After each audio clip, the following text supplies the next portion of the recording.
நற்றுணையாவது நமச்சிவாயவே. பெரிய புராணத்துல நாயன்மார்கள் வரலாறு பார்த்துட்டு இருக்கோம். அந்த வரிசையில அடுத்து நம்ம பார்க்க போறது ஆர்கொண்ட வேர்க்கூற்றன் கலந்தை கோன் அடியேன் அப்படின்னு சுந்தரர் பாடின கூற்றுவ நாயனார். இந்த வரியில வரா மாதிரி வேர்க்கூற்றன், அந்த கூற்றுவர் அதுதான் அவரோட பேரு. கலந்தை, கலந்தை கூன் அடியேன்னு சொல்ற கலந்தை, அந்த கலந்தை தான் திருக்கலந்தைன்ற ஊரு. அந்த ஊர்ல தான் அவர் பிறந்து வளர்ந்தார், அங்கதான் முக்தியும் அடைஞ்சார்.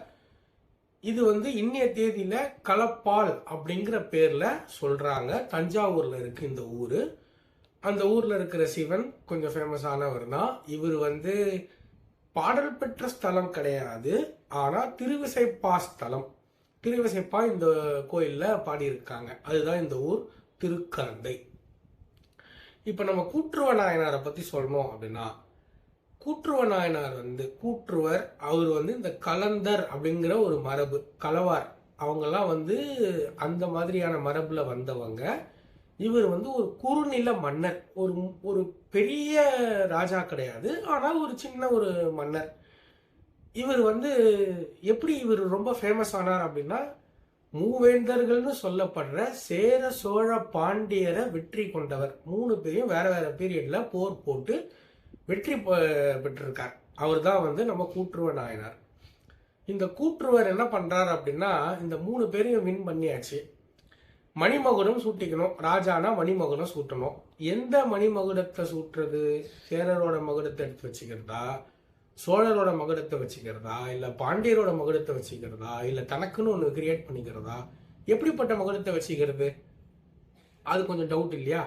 இப்ப இவர் என்ன பண்றார் அப்படின்னா, சோழ ராஜாவோட மணிமகுடத்து மேலதான் இவருக்கு ஆசை அதிகம்.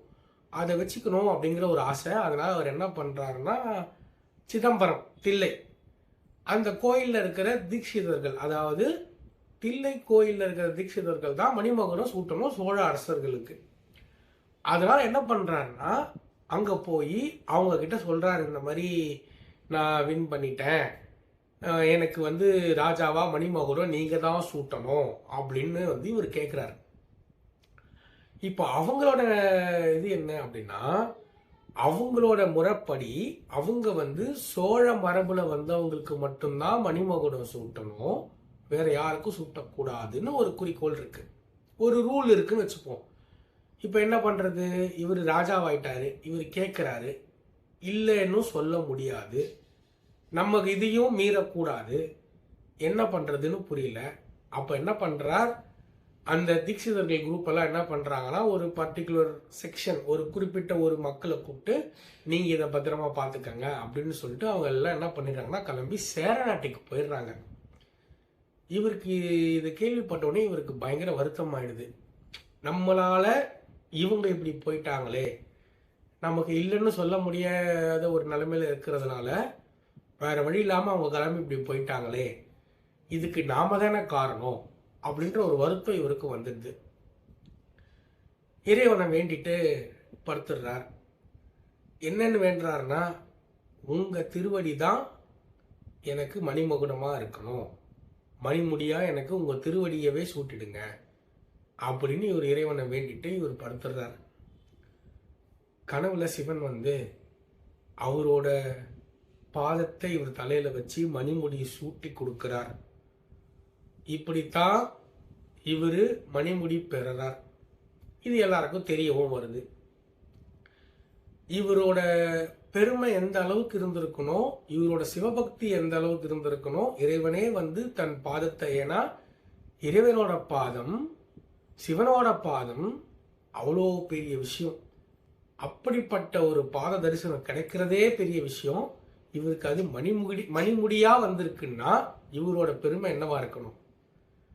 இவர் அதுக்கப்புறம் நல்லாட்சி புரிகிறார், நிறைய சிவ தொண்டு செய்கிறார், சிவ நடிகார்களுக்கும் சிவ பக்தர்களுக்கும் தொண்டு செய்கிறார், சிவப்பதம் அடைகிறார். இப்படிதான் இவர் நாயனார் ஆனார். இதே ஊர்ல தான் இவர் முக்தியும் அடைஞ்சார். இதுதான் இவரோட வரலாறு.